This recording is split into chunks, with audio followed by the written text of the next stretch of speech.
কিন্তু বর্তমান যুগে যদি কোনো ইমাম সাহেব যদি কোনো মেয়ের জন্য এরকম ছেলে ঠিক করতো, তাহলে কি বলতো?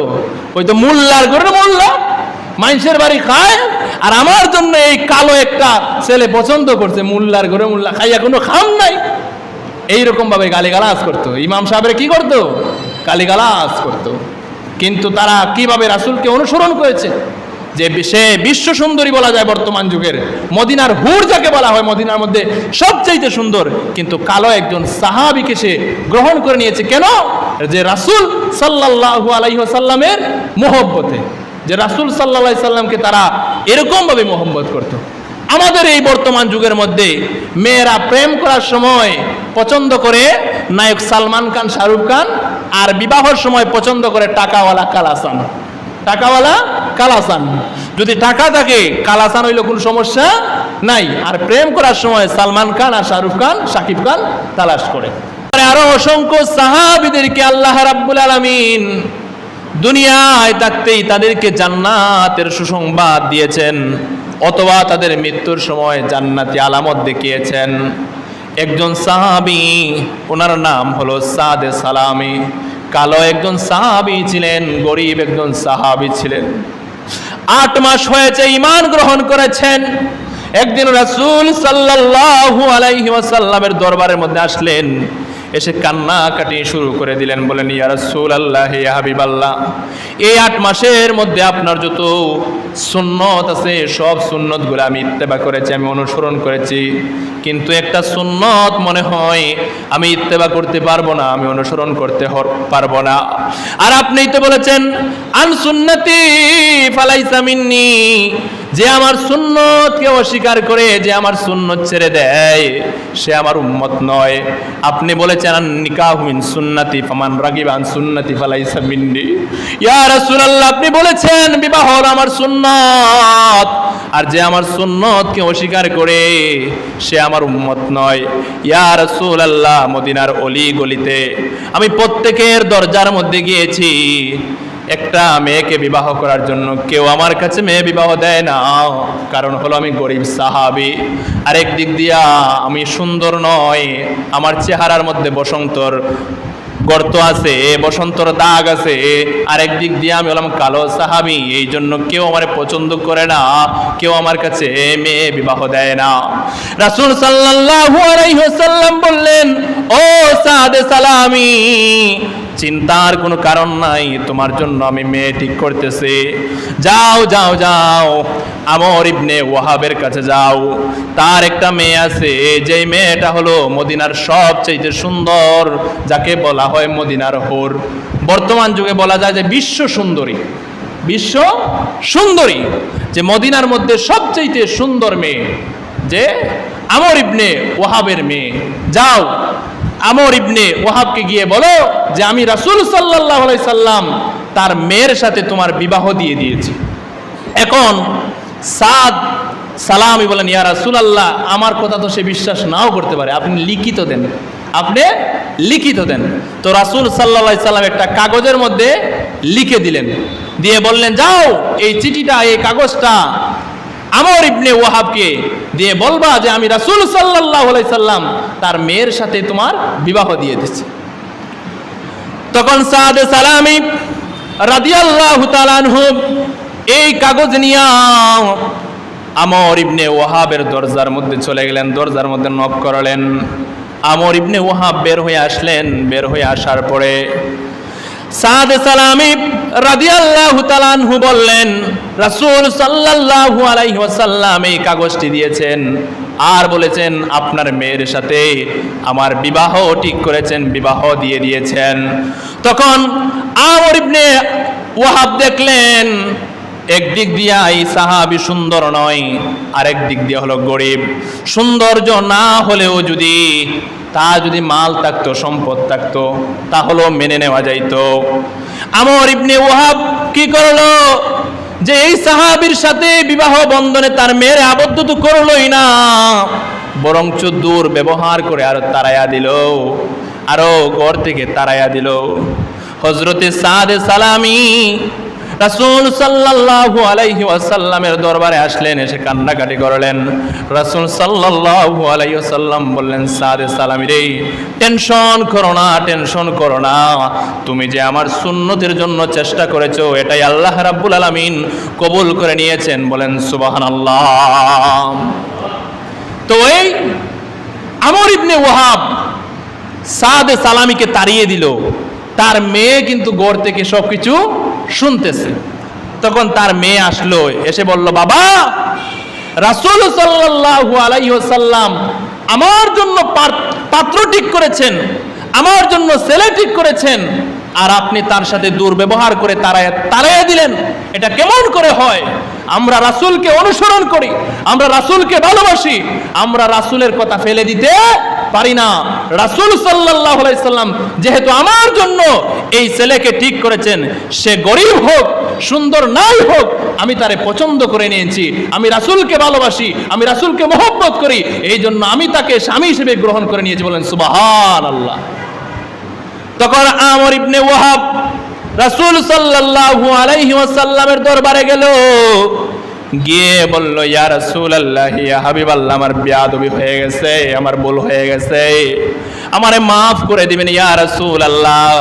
আমি তারে তাড়িয়ে দিয়েছিলাম, কিন্তু যখন আমার মেয়ে শুনেছে যে আপনি তাকে আমার মেয়ের জন্য গ্রহণ করেছেন, কবুল করেছেন, পছন্দ করেছেন, তখন আমার মেয়েও তাকে স্বামী হিসেবে গ্রহণ করে নিয়েছে। বলেন সুবহানাল্লাহ। কিন্তু বর্তমান যুগে যদি কোনো ইমাম সাহেব যদি কোনো মেয়ের জন্য এরকম ছেলে ঠিক করতো, তাহলে কি বলতো? ওই তো মোল্লার ঘরে মোল্লা, মানুষের বাড়ি খায়, আর আমার জন্য এই কালো একটা ছেলে পছন্দ করছে, মোল্লার ঘরে মোল্লা, খাইয়া কোনো খাম নাই, এইরকম ভাবে গালিগালাজ করতো। ইমাম সাহেবের কি করতো? গালিগালাজ করতো। কিন্তু তারা কিভাবে রাসূলকে অনুসরণ করেছে, যে সে বিশ্ব সুন্দরী বলা যায় বর্তমান যুগের, মদিনার হুর যাকে বলা হয়, মদিনার মধ্যে সবচাইতে সুন্দর, কিন্তু কালো একজন সাহাবীকে সে গ্রহণ করে নিয়েছে। কেন? যে রাসূল সাল্লাল্লাহু আলাইহি ওয়াসাল্লামের মহব্বতে, যে রাসূল সাল্লাল্লাহু আলাইহি সাল্লামকে তারা এরকম ভাবে মহব্বত করত। আমাদের এই বর্তমান যুগের মধ্যে মেয়েরা প্রেম করার সময় পছন্দ করে নায়ক সালমান খান, শাহরুখ খান, আর বিবাহের সময় পছন্দ করে টাকাওয়ালা কালাসান। টাকাওয়ালা কালাসান, যদি টাকা থাকে কালাসান হইলে কোনো সমস্যা নাই, আর প্রেম করার সময় সালমান খান আর শাহরুখ খান, শাকিব খান তালাশ করে। তো এই সাহাবী, মহিলা সাহাবী, সে শাহরুখ খান তালাশ করে নাই, সে সালমান খান তালাশ করেন নাই, টাকাওয়ালা কালাসানও তালাশ করে নাই, সে রাসূলের মহব্বতে গরিব সাহাবীকে, কালো সাহাবীকে পছন্দ করে নিয়েছে। বলেন সুবহানাল্লাহ। এখন রাসূল সাল্লাল্লাহু আলাইহি ওয়াসাল্লাম বিবাহের জন্য 400 দিরহাম মোহরানা ঠিক করে দিলেন। সাহাবী বললেন, ইয়া রাসূলুল্লাহ, ইয়া হাবিবাল্লাহ, আমি গরিব সাহাবী, আমার ঘরের মধ্যে খাবার নাই, কেমন করে আমি 400 দিরহামের মোহর দেই ইয়া রাসূলুল্লাহ। আগে কিন্তু মোহর নগদ আদায় হতো। কি হতো? নগদ আদায় হতো। আর আমরা তখন লিখিয়ে রাখি দেয় 5 লাখ 6 লাখ, লেখি দে 10 লাখ, কোনো সমস্যা নাই, লেখি দে 20 লাখ, কোনো সমস্যা নাই, কারণ এটা তো আর দেওয়া লাগে না, এটা তো আর দেওয়া লাগে না। কিন্তু রাসূলের যুগে মোহরম কি হতো? নগদ আদায় হতো, নগদ নগদ নগদ। যদি কারো মোহর না থাকতো, রাসূল সাল্লাল্লাহু আলাইহি সাল্লাম বলতেন, একটা সূরা তেলাওয়াত করো, একটা সূরা তেলাওয়াত করে তোমার স্ত্রীকে শোনাও, তারপরে নগদ মোহর আদায় করো। রাসূল সাল্লাল্লাহু আলাইহি সাল্লাম 2টা কাজ নগদে করতেন, সব সময় নগদে করতেন 2টা কাজ। একটা হলো, কোনো ব্যক্তি যদি মারা যায়, মারা যাওয়ার পরে তার যদি ঋণ থাকে, ঋণ পরিশোধ করে, নগদে ঋণ পরিশোধ করে তারপরে জানাজার নামাজ পড়াইতেন। আর আরেকটা হলো, বিবাহ বন্ধনে কাউকে আবদ্ধ করলে আগে মহারানা যেটা নির্ধারণ হতো এটা আগে আদায় করতেন, তারপরে বিবাহ বন্ধনে আবদ্ধ করাইতেন, বিবাহ পড়াইতেন। এটা নগদে করতেন। আর আমরা এগুলা সবার আগে বাকি, জানাজার মধ্যে বলে দেয় যে কেউ টাকা পাইয়া থাকেন তাহলে যোগাযোগ পরবর্তীতে খইরে, পরবর্তীতে যোগাযোগ করলে এখন দেখা যায় তার লোক আর তর্ক বিতর্ক করে। আর মহারানা এটা তো আল্লাহ দিলে 20 লাখ গরুর বাজার আল্লাহ তুলিচ্ছে, তুলিয়া এখন দেখা যায় এটার কোনো খবর নাই। 400 দিরহাম মহারানা রাসূল সাল্লাল্লাহু আলাইহি ওয়াসাল্লাম নির্ধারণ করে দিলেন। সাদে সালামি রাদিয়াল্লাহু তাআলা আনহু বললেন, ইয়া রাসূলুল্লাহ, আমার ঘরের মধ্যে খাবার নাই, কেমন করে আমি 400 দিরহাম মহারানা দেই? রাসূল সাল্লাল্লাহু আলাইহি ওয়াসাল্লাম বললেন, যাও যাও যাও আব্দুর রহমান ইবনে আউফের কাছে যাও, গিয়ে বলবা আমি নবী তোমারে পাঠাইছি, সে যেন তোমার 200 দিরহাম দেয়। আর আমার জামাতা হযরতে উসমান রাদিয়াল্লাহু তাআলা আনহুর কাছে যাইবা, তার কাছে গিয়ে বলবা যে আমি রাসূল পাঠাইছি, সে যেন তোমার 200 দিরহাম দেয়। আর আমার গরীব জামাতা হযরতে আলী, তার কাছে গিয়ে বলবা আমি রাসূল তোমারে পাঠাইছি, সে যেন তোমার 100 দিরহাম দেয়। যাও যাও। হযরতে সাদ সালামি হযরতে আব্দুর রহমান ইবনে আউফের কাছে গেলেন। বড় ধনাঢ্যবান ব্যক্তি ছিলেন, ধনাঢ্যবান সাহাবী ছিলেন। এমন ধনাঢ্যবান ছিলেন, ওনার মৃত্যুর পরে ওনার আলে আওলাদরা সোনার টুকরাগুলা কুড়াল দিয়া টুকরা করে করে ভাগ করে নিয়েছিলেন। এত ধনাঢ্যবান সাহাবী ছিলেন যে ওনার মৃত্যুর পরে হীরা মণি মুক্তা সোনা দানা যেগুলা ছিল ওগুলা কুড়াল দিয়ে টুকরাইয়া টুকরাইয়া কি করছে, ভাগ কইরা নিচে। এত ধনাঢ্যবান সাহাবী ছিলেন আব্দুর রহমান ইবনে আউফ। তিনি 200 দিরহাম থেকে আরো বাড়াইয়া দিলেন। তিনি 200 দিরহাম থেকে কি করলেন, আরো বাড়াইয়া দিলেন। তারপরে উসমান রাদিয়াল্লাহু তাআলা আনহুর কাছে গেলেন, তিনিও 200 দিরহাম থেকে আরো বাড়াইয়া দিলেন। তিনিও ধনী সাহাবী, গরীব সাহাবী হযরত আলীর কাছে গেলেন। যাওয়ার পরে ওনার কোনো সম্পদ ছিল না, তারপরে ওনার একটা যুদ্ধের একটা অস্ত্র ছিল, এটা বিক্রি করে উনিও 100 দিরহাম থেকে আরো বাড়াইয়া দিলেন।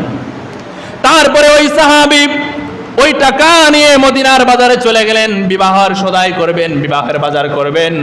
হঠাৎ করে শুনেন হযরতে বেলাল ডাক দেয়, হাইয়ালাল জিহাদ, হাইয়ালাল জিহাদ, আসো আসো জিহাদের দিকে আসো। হযরতে সাদে সালামি মনে মনে ভাবে, আমি বিবাহ বন্ধনে আবদ্ধ হয়ে ফুলের বিছানায় ঘুমিয়ে থাকবো নতুন বউ নিয়ে, আর আমার রাসূল জিহাদের ময়দানে গিয়ে রক্ত জড়াবে, কষ্ট করবে, তা হয় না, তা হয় না। বিবাহের সদাই আর কিনলেন না, ওই টাকা দিয়া, ওই পয়সা দিয়া হযরতে সাদে সালামি রাদিয়াল্লাহু তাআলা আনহু জিহাদের জন্য একটা তরোয়াল ক্রয় করলেন, তরোয়াল কিনলেন। তারপরে একটা ঘোড়া কিনলেন, কিনা জিহাদের ময়দানে চলে গেলেন। যাওয়ার পরে অনেক কাফির কুফফারকে এই দুনিয়া থেকে বিদায় করে দিলেন। শেষ পর্যন্ত তিনিও শহীদ হয়ে গেলেন। শহীদ হয়ে যাওয়ার পরে উনার গায়ের মধ্যে একটা চাদর ছিল, চাদর দিয়ে তিনি জিহাদের ময়দানে গিয়েছিলেন। এই কারণেই গিয়েছিলেন যাতে করে প্রতিমধ্যে কেউ চিনতে না পারে, যদি চিনে ফেলে তাহলে কেউ বিদা করে দিতে পারে যে জিহাদের ময়দানে তুমি এসো না, তুমি যাও বিবাহ বন্ধনে আবদ্ধ হও। এই জন্য তিনি চাদর গায়ে দিয়ে জিহাদের ময়দানে শরীক হয়েছিলেন। তারপরে শহীদ হয়ে গেলেন। শহীদ হয়ে যাওয়ার পরে চাদর থেকে হাতটা বাহিরে চলে আসলো। রাসূল সাল্লাল্লাহু আলাইহি ওয়াসাল্লাম হাত দেখে চিনতে পারলেন যে এটা তো আমার সাদে সালামির লাশ, হযরতে মুহাম্মদ রাসূলুল্লাহ সাল্লাল্লাহু আলাইহি ওয়াসাল্লাম সাদে সালামির লাশ দেখে কান্না শুরু করে দিলেন, চোখের পানি চলে আসলো। তারপরে হযরতে মুহাম্মদ রাসূলুল্লাহ সাল্লাল্লাহু আলাইহি ওয়াসাল্লাম সাহাবীদেরকে বললেন, সাহাবীরা রে, জানাজার নামাজের ব্যবস্থা করো। জানাজার নামাজের ব্যবস্থা করা হলো। তারপরে রাসূল সাল্লাল্লাহু আলাইহি ওয়াসাল্লাম জানাজার ময়দানে এমন ভাবে উপস্থিত হইলেন, এমন ভাবে হেঁটে হেঁটে আসলেন, মনে হলো যেন যে এই রাস্তার মধ্যে, এই জায়গার মধ্যে কাটা ফুটে আছে। এরকম ভাবে খুব কেয়ারফুল ভাবে রাসূল সাল্লাল্লাহু আলাইহি ওয়াসাল্লাম পা ফেলে ফেলে জানাজার মধ্যে শরীক হইলেন। তারপরে রাসূল সাল্লাল্লাহু আলাইহি ওয়াসাল্লাম জানাজা শেষ করলেন। জানাজা শেষ করে হযরতে সাদে সালামির লাশটা কবরের মধ্যে নামানোর জন্য তিনি কবরের মধ্যে নেমে গেলেন। তারপরে রাসূল সাল্লাল্লাহু আলাইহি ওয়াসাল্লাম সাদে সালামির লাশটা কবরের মধ্যে নামাইলেন। নামায়া রাসূল সাল্লাল্লাহু আলাইহি ওয়াসাল্লাম মুস্কি মুস্কি হাসতে লাগলেন। তারপরে হঠাৎ করে রাসূল সাল্লাল্লাহু আলাইহি ওয়াসাল্লাম আবার চেহারাটা ফিরিয়ে আনিলেন। তারপরে একজন সাহাবী বললেন, ইয়া রাসূলুল্লাহ, ইয়া হাবিবাল্লাহ, তা আমরা বুঝলাম না। ইয়া রাসূলুল্লাহ, আপনি যখন জানাজায় শরীক হইলেন গো, বড় কেয়ারফুল ভাবে হেঁটে হেঁটে আসলেন, তার কারণ কি? রাসূল সাল্লাল্লাহু আলাইহি ওয়াসাল্লাম বললেন, ও আমার সাহাবীরা শুনো, আমি যা দেখি তোমরা তা দেখো না, আমি যা বুঝি তোমরা তা বুঝো না। আমি যখন আমার সাদে সালামির জানাজার মধ্যে আসতেছিলাম, আল্লাহ রাব্বুল আলামিন এত হাজার হাজার ফেরেশতা সাদে সালামির জানাজার মধ্যে উপস্থিত করছে, আমি জায়গা পাচ্ছি না কোন জায়গায় পা ফেলে ফেলে আমি জানাজার ময়দানে উপস্থিত হব। এই জন্য আমি কেয়ারফুল ভাবে জানাজার ময়দানে উপস্থিত হয়েছি। বলেন সুবহানাল্লাহ। তারপরে সাহাবী বললেন, ইয়া রাসূলুল্লাহ, ইয়া হাবিবাল্লাহ, আপনি যখন সাদে সালামের লাশটা নামাইবেন তখন মুস্কি মুস্কি হাসতেছিলেন গো। তারপরে দেখলাম কিছু সময় পরে আবার চেহারাটা ফিরাইয়া নিলেন। তার কারণ কি? রাসূল সাল্লাল্লাহু আলাইহি ওয়াসাল্লাম বললেন, ও আমার সাহাবীরা শুনো, আমার সাদে সালামের লাশটা যখন আমি নামাইবো তখন আমি দেখতে পাইলাম জান্নাতের হুরেরা দৌড়ায় আসতেছে। কার আগে? কে? হযরতে সাদে সালামের লাশটা গ্রহণ করবে। আর আমি চেহারা ফিরাইয়া নিলাম এই কারণেই, কারণ হলো আমি দেখতে পেলাম জান্নাতের হুরেরা যখন দৌড়ায় আসতেছে তখন যে তাদের গায়ের মধ্যে কাপড় আছে ওই কাপড়টা হাঁটুর উপরে চলে আসতেছে। এই জন্য আমি লজ্জায় মুখটা ফিরাইয়া নিলাম। বলেন সুবহানাল্লাহ। এই ছিল সাহাবী, যে তারা মৃত্যুর পরেও আল্লাহ রাব্বুল আলামিন জান্নাতের আলামত দেখিয়েছেন। বলেন সুবহানাল্লাহ। যে রাসূল সাল্লাল্লাহু আলাইহি সাল্লাম জান্নাতি হুরদেরকে দেখতে পেলেন, যে জান্নাতের হুররা আসতেছে হযরতে সাদে সালামের লাশটা নেওয়ার জন্য। এই জন্য রাসূল সাল্লাল্লাহু আলাইহি সাল্লাম মুস্কি মুস্কি হাসতেছিলেন। তারপরে চেহারা ফিরিয়ে নিলেন এই কারণে যে জান্নাতের হুররা যখন দৌড়ায় আসতেছিল তাদের পরনের কাপড়টা হাঁটুর উপরে চলে আসতেছিল, এই জন্য রাসূল লজ্জায় মুখটা ফিরিয়ে নিলেন।